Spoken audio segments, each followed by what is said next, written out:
April 1 నుంచి మన petrol బంకుల్లో భారీ మార్పు రాబోతోంది. ఇప్పటి వరకు మనం వాడుతున్న పెట్రోల్లో 10% ఇథనాల్ ఉండేది. కానీ ఇకపై అది 20%కి పెరుగుతోంది. దీన్ని E20 పెట్రోల్ అంటారు. పర్యావరణానికి ఇది మంచిదే. కానీ మీ పాత వాహనం పరిస్థితి ఏంటి? అసలు సమస్య ఇక్కడే ఉంది.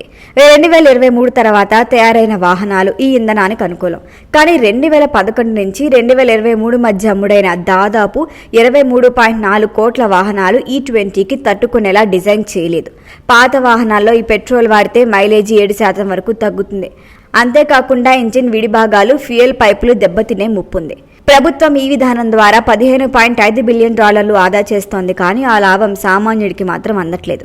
ఒకవేళ E20 వల్ల మీ పాత కారు ఇంజిన్ పాడైతే అటు కంపెనీలు కానీ ఇటు ఇన్సూరెన్స్ కంపెనీలు కానీ పైసా పరిహారం చెల్లించవు.